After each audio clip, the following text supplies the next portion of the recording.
నమస్కారం హరీష్ గారు. నమస్తే అండి. సార్ 30 years ఏజ్లో ఉన్న వాళ్ళు ఎవరైనా కూడా ఫైనాన్షియల్గా సెటిల్ అవ్వాలి అనుకుంటే వాళ్ళు ఎలాంటి అసెట్స్ని బిల్డ్ చేసుకోవాలి? First is mind asset. Mind set కరెక్ట్గా ఉండాలి. 30 ఏజ్ దాన్ని ఫైనాన్షియల్ స్వీట్ స్పాట్ అంటారు తెలుసా. ఎందుకంటే కరెక్ట్గా అక్కడి నుంచి స్టార్ట్ చేస్తే కాంపౌండింగ్ ఎఫెక్ట్లో 20 years అంటే కరెక్ట్గా 50 years ఏజ్కి కావాల్సినంత డబ్బు ఉంటుంది సమృద్ధిగా. కరెక్ట్గా 30 ఏజ్కి ఇంకా బిఫోరే అయినా కూడా మంచిదే, 25, 26, బట్ అట్లీస్ట్ అట్ 30 సేవింగ్ చేయడం స్టార్ట్ చేయాలి. ఇంక్రీజ్ ఇట్ టు 30-40% సేవింగ్ చేయగలిగినా మంచిదే. ఓకే, జనరల్లీ రూల్ ఏమంటారంటే 30 yearsలో ఉన్నప్పుడు పే యువర్ సెల్ఫ్ ఫస్ట్ అనే రూల్ ఉంటుంది. అంటే నీ జీతం వస్తే నీ కోసం నువ్వు, నీ ఫ్యూచర్ కోసం నువ్వు దాచిపెట్టాల్సింది ఏంటి, అది సేవ్ చేయడం స్టార్ట్ చేశాక మిగతా ఖర్చులు. 30 years అప్పుడు నువ్వు బాగా కోటీశ్వరుడు అయిపోతావులే అని ఎవడు ఎక్స్పెక్ట్ చేయడు. అందుకని నువ్వు కొంచెం డబ్బు కంజూసీలో ఖర్చు పెట్టినా ఎవడేమనుకోడు. ఆ ఏజ్ రైట్ ఏజ్. 50 yearsకి వచ్చాయనుకో, నువ్వు కంజూసీ చేస్తే మా నాన్న ఏమి ఇవ్వట్లేదురా, మా అమ్మ ఏమి ఇవ్వట్లేదురా అనే దాంట్లో ఉంటారు. అందుకని 30 is the right spot where you save 30% to 40% of your income. అది ఎంత తక్కువైనా సరే సేవ్ చేయడం స్టార్ట్ చేయండి. Number 1, pay your self first. 30% నేను నా ఫ్యూచర్ కోసం నేను దాచిపెడుతున్నా అనే దగ్గర రావాలి.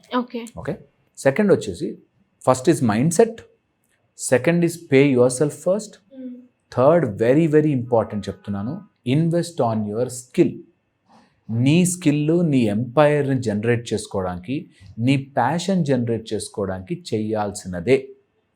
కంపల్సరీ వెల్తీ అవ్వాలి అట్ ద ఏజ్ ఆఫ్ 30. నీకు తెలివి వచ్చి ఇలాంటి వీడియో ఏదైనా చూసి అవును నాకు 30 ఉంది నేను ఇప్పుడు డెవలప్ అవ్వాలి అని అనిపిస్తే కంపల్సరీగా డెవలప్ ఎ ప్యాసివ్ ఇన్కమ్ రావాల్సిన స్కిల్ మీద ఇన్వెస్ట్ చేయొచ్చు.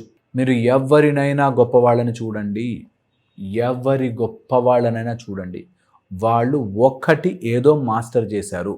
అద్భుతమైన నేతి మిఠాయిలు అని మాస్టర్ చేసి అందులో ద బెస్ట్ ఇస్తే ఆటోమేటిక్గా డబ్బులు వస్తాయి. ఒక అతను ఓన్లీ కాళ్ళు, పిక్కలు, పాదాలు అనే మసిల్ని డెవలప్ చేశాడు, మంచి రన్నర్ అయ్యాడు. అవునా? ఒక అతను థ్రోట్ అనే మసిల్ని డెవలప్ చేసుకున్నాడు, మంచి సింగర్ అయ్యాడు. స్కిల్ అది బై ప్రాక్టీస్ వస్తుంది. మీరు సంగీతం వరకు అలా వచ్చేది, బై ప్రాక్టీస్ వస్తుంది. నువ్వు అలా ఒక స్కిల్ని ఏదైతే నీకు డబ్బు తెచ్చి పెడుతుందో అది డెవలప్ చేస్తున్నావా? 30 years అప్పుడు you are still in a phase where ఆ ఇన్వెస్ట్మెంట్ చెయ్యొచ్చు. సో చెయ్యండి. 30 yearsకి నీకు ఇన్కమ్ వచ్చిన దాంట్లోంచి సేవ్ చేయడం స్టార్ట్. 26కి స్టార్ట్ అయింది అనుకోని ఇన్కమ్, 4 years ఓకే అటు ఇటు తిరిగావు, ఎంజాయ్ చేసావు, డబ్బులు వచ్చాయి. బట్ 30 నుంచి మాత్రం డిసిప్లిన్ అయిపోవాలి. ఒక స్కిల్ మీదకి నెక్స్ట్ నా ఎంపైర్ దీంట్లో ఉండబోతోంది, నా సామ్రాజ్యాన్ని ఇందులో సృష్టిస్తున్నా అనేది చేయాలి. నేను చూసిన ఒక అతన్ని చూశాను. అతను ఈ సినిమాలకు అమ్మే కెమెరాల మీద ఇన్వెస్ట్ చేశాడు. సినిమా షూటింగ్ కావాల్సిన రెంటల్ కెమెరాస్ మీద ఇన్వెస్ట్ చేశాడు.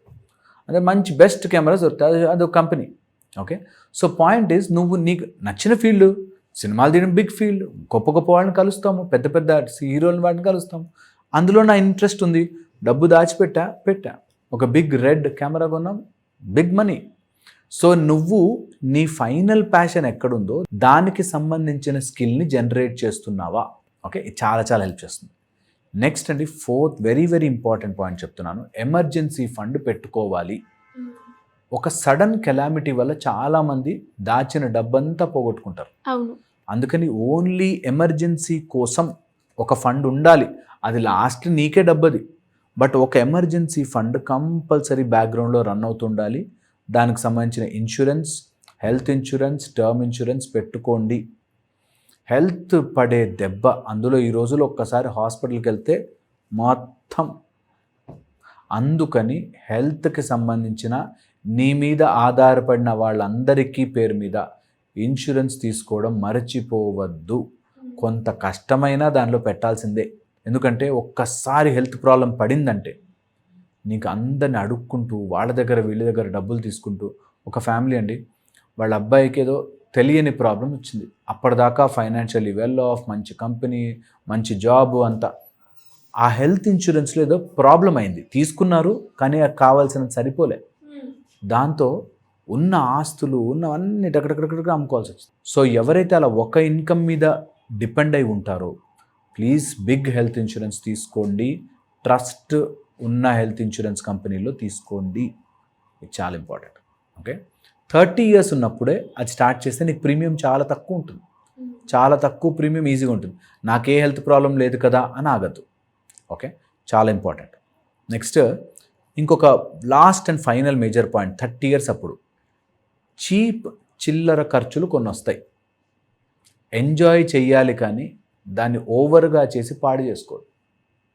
చీప్ డోపమైన్ ఖర్చులు, ఎక్కడికో వెళ్ళాలి, ఏదో తిరగాలి, తినాలి, ఓకే ఎంజాయ్ చేయాలి, బట్ దాంట్లోంచి నువ్వు రియల్లీ వర్త్ ఇట్ చూసుకోవాలి, వాల్యూ చూసుకోవాలి. రెగ్యులర్గా అట్లా వేస్ట్ చేయడం వల్ల నీ డబ్బు ఒక్కసారి చేతిలోంచి వెళ్ళిపోయిందంటే రాదు. దానికి ఆ చీప్ చిల్లర్ ఖర్చుల్లో వెరీ ఇంపార్టెంట్, నిన్ను పట్టుకుని తినే ఫ్రెండ్స్. వాడెవడో అడుగుతాడు అప్పు, అరే ఇయ్యరా అంటాడు, ఉంటాయి మన అకౌంట్లో 4-5 lakhs ఇచ్చేస్తాం. దాంతో నీకు అది కవర్ చేయడానికి ఇంకోటి, అది కవర్ చేయడానికి ఇంకోటి, అన్ని ప్రాబ్లం అయిపోయి financially you will go in to zero. Don't do that, ఎప్పుడు చేయకూడదు. డెఫినెట్గా సార్. ఇంకెవరికైనా కూడా మీరు అన్నట్టుగానే ఫైనాన్షియల్ పరంగానైనా లేదంటే మైండ్ సెట్ అన్నారు, ఆ మైండ్ సెట్ ఏదైతే ఉందో వాళ్ళ గోల్కి తగ్గట్టుగా వాళ్ళు రీసెట్ చేసుకోవాలి అంటే కౌల సూర్య సాధన ఉపయోగపడుతుందంటారా? కౌల సూర్య సాధన అన్ని రకాల మైండ్స్కి హెల్ప్ అవుతుంది. So mind related issues, decision తీసుకోలేకపోతున్నారు, భయపడుతున్నారు, అనవసరంగా అక్కడెక్కడ ఫైనాన్షియల్ ఫ్రాడ్లోకి వెళ్ళిపోతున్నారు అంటే కౌల సూర్య సాధన ఒక డైరెక్షన్ ఇస్తుంది, ఒక దారి చూపిస్తుంది, మనం ఎలా నిర్ణయం తీసుకోవాలి చెప్తుంది, మన మైండ్ని మోర్ పీస్ఫుల్గా ఉంచుతుంది, హ్యాపీగా ఉంచుతుంది. అండ్ కౌల సూర్య సాధన వల్ల ఫైనాన్షియల్ డెసిషన్స్ బెటర్ అవుతాయి. సో ఎవరైనా ఇంట్రెస్ట్ ఉన్న వాళ్ళైతే కంపల్సరీగా జాయిన్ అవ్వచ్చు. డెఫినెట్గా sir. Thank you so much.